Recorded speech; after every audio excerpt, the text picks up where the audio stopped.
अस्सलाम वालेकुम नाज़रीन, क्रोलिश उस्मान देखने वालों को हमारे चैनल पर खुश आमदीद। आज के एपिसोड के शुरू में हम देखेंगे बाला खातून अपने बेटे अलाउद्दीन के साथ अपने खेमे के अंदर मौजूद होती हैं।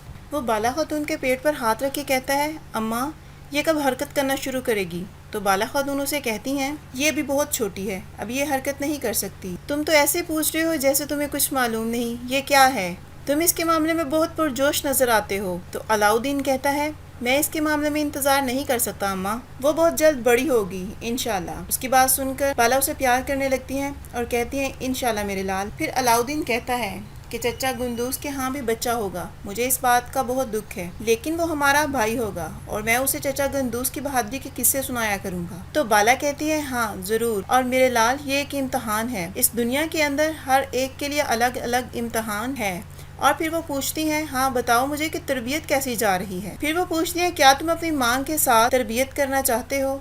तो अलाउद्दीन कहता है, अम्मा मैं इतना हुनरमंद नहीं हूँ कि बाजियन की सरदार बाला खातून के साथ लड़ूं, मैं अपनी हद जानता हूँ। ये सुनकर बाला खातून अपने बेटे को गले से लगा लेती हैं। उसी दौरान उस्मान खैमे के अंदर दाखिल होता है। अलाउद्दीन और बाला खातून के पास आकर बैठ जाते हैं और वो अपने बेटे को प्यार करने लगते हैं। फिर उस्मान साहब कहते हैं कि बैठ जाओ, तो वो सब बैठ जाते हैं। आप थक गए होंगे हुजूर, थोड़ा आराम कर लीजिए। उस्मान साहब कहते हैं, नहीं, जब मैं अपने बच्चों को देखता हूँ, उनके सरों को प्यार करता हूँ, तो मेरी सारी थकावट दूर हो जाती है। फिर वो अलाउद्दीन से कहते हैं, अलाउद्दीन बेटा, आपका एक बहन और भाई और होगा। अलाउद्दीन उसकी बात सुनकर कहते हैं, जी हाँ बाबा, मैं बेसब्री से उसका इंतजार कर रहा हूँ, लेकिन वक्त है कि गुजर ही नहीं रहा। तो उस्मान साहब कहते हैं, हाँ मेरे लिए भी ऐसा ही है, और मुझे ऐसा लग रहा है कि वक्त हरकत ही नहीं कर रहा। मेरा हर बच्चा मेरे दिल के लिए एक अलग जोश है, लेकिन मैं तुम सबसे मोहब्बत करता हूँ, इसलिए तुम सबको एक दूसरे से मोहब्बत करनी चाहिए और एक दूसरे का ख्याल रखना होगा। अलाउद्दीन उनकी बात सुनकर कहता है, मेरे सब बहन भाई आपने मुझे सौंपे हैं बाबा। ये सुनकर उस्मान साहब उसका माथा चूमते हैं और कहते हैं, माशाल्लाह। फिर अगली सुबह का मंजर दिखाया जाता है, जहाँ पे आईगुल, बाला खातून और आयशा खातून जंग के लिए तैयारी कर रही होती, और इसी दौरान मलहून खातून और ओरहान वहाँ आ जाते हैं और उन्हें देखकर बहुत खुश हो जाते हैं और कहती हैं, माशाल्लाह तुमने तो पहले ही तैयारी कर रखी है। फिर वो बाला और आयशा से कहती हैं, आप दोनों को मोहतात रहने की जरूरत है। फिर ओरहान कहता है, देखो तो सही कौन बोल रहा है। फिर अपनी माँ से कहता है, माँ आपका बाजू जख्मी है। मलहून खातून उनसे कहती हैं कि फिक्र ना करो बेटा। और फिर आयशा खातून मुखातब होती हैं, बेटा आपको इस बात की उलझन हो सकती है कि वो जंग क्यों लड़ रही हैं। माँ थक जाती हैं, वो जख्मी हो जाती हैं, लेकिन वो हिम्मत नहीं हारती। जानते हो क्यों? क्योंकि वो चाहती हैं कि तुम्हारा मुस्तकबिल बेहतर हो, इसलिए तुम लोग यहीं पे रहोगे और हमारे लिए दुआ करोगे। फिर बाला खातून अलाउद्दीन से कहती हैं कि ये सच है, दुआ करो कि हम सही सलामत वापस आ सकें। और इसी दौरान फातिमा भागते हुए वहाँ आ जाती है और कहती है, चलें मैं तैयार हूँ और तुम लोग क्यों इंतजार कर रहे हो? उस्मान साहब ने हमें हुक्म दिया है। और उसकी बात सुनकर सब हंस पड़ते हैं। मलहून खातून उसकी बात सुनकर उसे कहती है कि बेटी हमारी इस मामले में बात हो चुकी है, तुम अभी बहुत छोटी हो, हमारे साथ नहीं जा सकती, लेकिन वक्त आने पर बाला माँ आपको बाजियन बना देगी, लेकिन अभी नहीं। उनकी बात सुनकर फातिमा थोड़ा नाराज हो जाती है और दूसरी जगह पे आकर बैठ जाती है। अलाउद्दीन और ओरहान भी उसके पास आकर बैठ जाते हैं। ओरहान अपनी बहन को दिलासा देता है और ख़वातीन से कहता है कि आप लोग जाएं, हम आप लोगों के लिए दुआ करेंगे। और फातिमा से कहता है ना फातिमा? तो फातिमा कहती है, जी। फिर अलाउद्दीन कहता है, जंग से पहले औलाद को अपनी माँ और बाप के लिए दुआ करनी चाहिए। उसकी बात सुनकर फातिमा कहती है, आपने ठीक कहा मेरे भाइयों, चलो हम उनके लिए दुआ करते हैं कि वो सही सलामत वापस आ जाएं। और फिर दूसरी तरफ जंगल का मंजर सामने आता है, जहाँ पे उस्मान साहब, बारकन और बाकी सिपाही कोहनूर, तुर्गत और मुस्तफ़ा का इंतजार कर रहे होते हैं। फिर जैरकुताई उस्मान को बताता है, जनाब आपके कहने के मुताबिक मैंने असामुद्दीन का पीछा किया। असामुद्दीन यानी शहर के अंदर रोमानो से जाकर मिला और उसको खबर दी। यकीनन गद्दार यही है जो उसके साथ मिलकर काम कर रहा है। तो उस्मान साहब कहते हैं, हम देखते हैं इंशाल्लाह। उसके बाद बुरहान उस्मान साहब से कहते हैं, यह भी तो हो सकता है वो बारकन के इल्म में लाए बगैर रोमन उसके साथ मिलकर काम कर रहा हो, हमें इस बात की खबर होनी चाहिए। तो उस्मान साहब कहते हैं, हाँ जरूर, हम इसका पता लगाएंगे। उसके बाद उस्मान साहब जैरकुताई से कहते हैं, जैरकुताई तुम्हें इस टाइम बाला के साथ होना चाहिए। जैरकुताई उसकी बात सुनकर कहते हैं, जो हुक्म हुजूर। और वो बाला की तरफ चल पड़ता है और वो वहाँ से रवाना हो जाता है। उसी दौरान तुर्गत साहब मुस्तफ़ा को लेकर वहाँ पहुँच जाता है। तुर्गत आकर उस्मान साहब को सलाम करता है और जब मुस्तफ़ा उस्मान साहब के सामने आता है तो कहता है, मगरूर उस्मान यहाँ है, जिस पर कोहनूर उसे धक्का देता है। फिर मुस्तफ़ा उस्मान साहब से कहते हैं कि मेरे बाबा तुम्हें मार देंगे, जैसा तुर्गत के साथ किया, तुम बहुत दूर चले गए हो। اس کی بات سنकर کوہنور اس کے پیٹ میں کونی مار دیتا ہے جس سے وہ درد سے کراہنے لگتا ہے۔ پھر مصطفیٰ کوہنور سے کہتا ہے تم کیوں پریشان ہو، مجھے تمہارا سر کاٹنے کے لیے کوئی وجہ نہیں چاہیے ہوگی، بس تم اپنی باری کا انتظار کرو۔ پھر عثمان صاحب کہتے ہیں ہم نے کہا کہ ہم آگے بڑھنا چاہتے ہیں اور آپ کے بابا نے ہمارا ساتھ دیا، لیکن اس احمد نے دشمن کے ساتھ تعاون کیا صرف علی بھائی کو ہماری طرف ہونے سے روکنے کے لیے۔ یقیناً یہ احمد نہیں کیا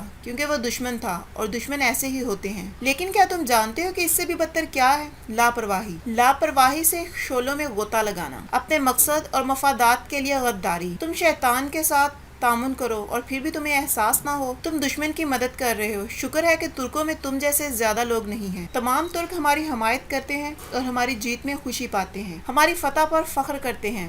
البتہ اللہ کا شکر ہے کہ علی بھائی بھی یہی سوچتے ہیں۔ انہیں دھوکہ دیا جا رہا ہے۔ پھر عثمان صاحب سپاہیوں سے کہتے ہیں سپاہیوں گھوڑوں پر واپس جاؤ، اور پھر سب سپاہی وہاں گھوڑوں پر روانہ ہو کے نکل پڑتے ہیں۔ پھر دوسری جگہ جنگل کا منظر دکھایا جاتا ہے جہاں پہ آگ تیمور علی بھائی کے سپاہیوں کے ساتھ عثمان، ترگت اور مصطفیٰ کا انتظار کر رہے ہوتے ہیں۔ کافی انتظار کرنے کے بعد علی بھائی آگ تیمور کے پاس آتے ہیں اور کہتے ہیں آگ تیمور، میں تمہارے بابا اور تمہارے چچا دونوں کی عزت کرتا ہوں، لیکن اگر وہ کچھ غلط کرنے کی کوشش کرتے ہیں تو پہلا سر جو گرایا جائے گا وہ تمہارا ہوگا۔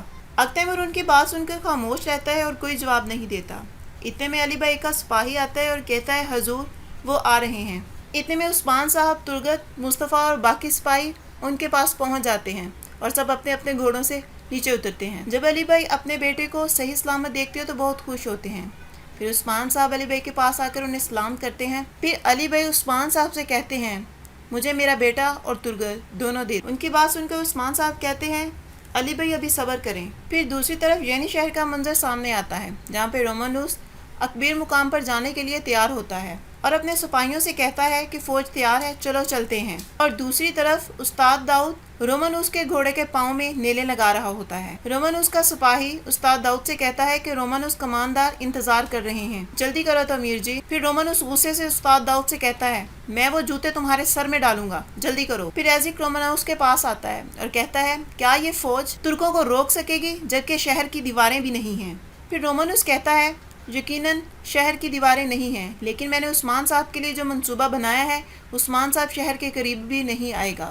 استاد داؤد گھوڑے کے پاؤں میں نیلے لگا دیتا ہے تو اسی دوران ایزک کی نظر استاد داؤد پر پڑتی ہے تو وہ انہیں غور سے دیکھنے لگتا ہے اور استاد داؤد بھی ایزک کو غور سے دیکھنے لگتا ہے۔ ایزک کو استاد داؤد پر شک ہونے لگتا ہے اور استاد داؤد بھی جلدی سے پیچھے کی جانب مڑتے ہیں۔ دوسری طرف جنگل میں عثمان صاحب علی بھائی سے کہہ رہے ہوتے ہیں جیسا کہ علی صاحب میں نے آپ سے کہا تھا کہ اس کے پیچھے کچھ اور معاملہ ہے۔ میں نے آپ سے کہا تھا کہ ہوش مت کھونا، اور میں نے آپ سے یہ بھی کہا تھا کہ غفلت کی نیند سے جاگ جائیں، اور یقیناً اب میں آپ کو غفلت کی نیند سے جگا دوں گا۔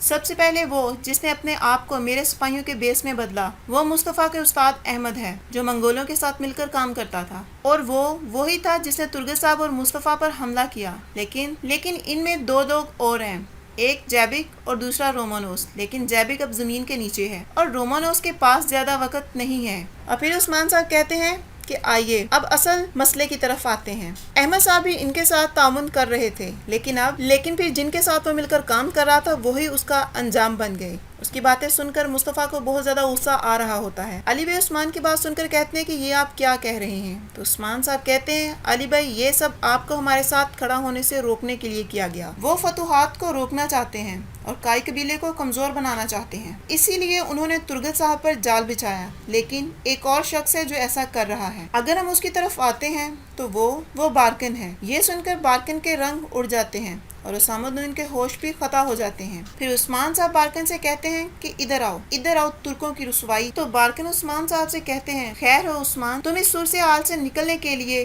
مجھ پر بہتان لگاتے جا رہے ہو، کیا آپ ترگت کو بچانے کے لیے مجھ پر الزام لگا رہے ہیں؟ یہ سن کر عثمان صاحب اسے زوردار تھپڑ مار کے نیچے گرا دیتے ہیں۔ اپنی بکواس بند کرو اور منہ سے ایک بھی لفظ مت نکالنا جب تک میں نہ۔ پھر عثمان صاحب بارکن سے کہتے ہیں تم علی صاحب کو اپنے منہ سے سب کچھ بتاؤ گے۔ اسامہ الدین جب یہ صورتحال دیکھتا ہے تو وہ پیچھے کو کھسکنا شروع کر دیتا ہے۔ عثمان صاحب کی نظر اسامہ الدین پہ پڑ جاتی ہے اور وہ برہان سے کہتے ہیں برہان اس کا پیچھا کرو۔ اسامہ الدین مسلسل وہاں بھاگ رہا ہوتا ہے اور برہان اس کا پیچھا کر رہا ہوتا ہے۔ برہان اسامہ الدین سے کہتا ہے اسامہ الدین बुज़दिल कुत्ते की तरह भागते हुए तुम कहाँ जा रहे हो? सामुद्दीन कोई भी जवाब दिए बगैर दोबारा फिर भागना शुरू कर देता है। फिर बुरहान कहता है, भागो सामुद्दीन भागो, मुझे गद्दार का शिकार किए हुए काफ़ी अरसा हो गया है। ये कहकर वो अपनी तीर कमान निकालता है और उसकी तरफ तीर तान लेता है, लेकिन उससे पहले कि वो तीर मारता, असामुद्दीन उसकी नज़रों से ओझल हो जाता है और फिर बुरहान उसके पीछे भागना शुरू कर देता है। दूसरी तरफ उस्मान साहब भाई संगूर से कहते हैं कि मुस्तफ़ा को इधर लेकर आओ। फिर उस्मान साहब अली भाई को बताते हैं कि बारकुन ने अपने दोस्त अहमद को भी कत्ल करने से गुरेज नहीं किया, इसने अपनी बीवी सैलवी को हमारे खिलाफ इस्तेमाल किया। फिर उस्मान साहब मुस्तफ़ा से मुखातब होते हैं और कहते हैं, मुस्तफ़ा मुझे बताओ, आपको तुर्गत साहब का रास्ता किसने बताया? उस्मान साहब की बात सुनकर मुस्तफ़ा खामोश रहता है, लेकिन अली भाई को गुस्सा आ जाता है और अली भाई गुस्से से कहते हैं, मुस्तफ़ा बताओ। फिर मुस्तफ़ा कहता है, मुझे बारकन साहब ने बताया। उसकी बात सुनकर उस्मान साहब कहते हैं, ज़ाहिर है बारकन अहमद का दोस्त था, इसलिए बारकन ने अहमद की मदद की थी। और फिर वो बारकन से कहते हैं, बारकन अब तुम खुद ही इस बात का एतराफ़ कर लो। उस्मान साहब की बात सुनकर बारकन कहता है, कैसा एतराफ़ उस्मान साहब, मेरे अंदर कोई भी खयानत नहीं थी, आपसे मैं इस बात का हिसाब लूंगा, मैं गद्दार नहीं हूँ। उसकी बात सुनकर उस्मान साहब एक जोरदार थप्पड़ बारकन को फिर मार देते हैं और फिर दूसरी जानब दिखाया जाता है सामुद्दीन मुसलसल भाग रहा होता है और बुरहान उसका मुसलसल पीछा कर रहा होता है। एक जगह पर आकर बुरहान रास्ता बदल कर सामुद्दीन के सामने आ जाता है। सामुद्दीन बुरहान को अपने सामने देखकर कहता है, बुरहान तुम आज मर जाओगे, और अपनी तलवार निकालकर बुरहान पर हमला कर देता है। तो बुरहान उसे कहता है कि जब तुम्हें घेर लिया जाता है तो तुम बेबसी से हमला करना शुरू कर देते हो। फिर बुरहान और सामुद्दीन की थोड़ी देर लड़ाई जारी रहती है। फिर बुरहान और सामुद्दीन पर काबू पा लेता है। तो सामुद्दीन बुरहान से कहता है कि मुझे जाने दो, मैं सब कुछ बता दूंगा। तो बुरहान उसकी बात सुनकर कहता है, यकीनन तुम सब बता दोगे, लेकिन यहाँ नहीं, उस्मान साहब और अली भाई के सामने। और उसे लेकर पीछे उस्मान साहब की जानब रवाना हो जाता है और यहीं पर इस एपिसोड का एंड हो जाता है। नाजरीन, अगर आपको हमारी वीडियो पसंद आ रही है तो हमारी इस वीडियो को लाइक करना नहीं भूलिएगा, हमारे चैनल को सब्सक्राइब कर लें और साथ में लगे हुए बेल आइकन के बटन को प्रेस कर लें ताकि हमारी न्यू आने वाली वीडियो का नोटिफिकेशन सबसे पहले आप लोगों तक पहुँचे। इस वॉल्यूम की नेक्स्ट एपिसोड जल्द ही हमारे चैनल पर अपलोड कर दी जाएगी। शुक्रिया।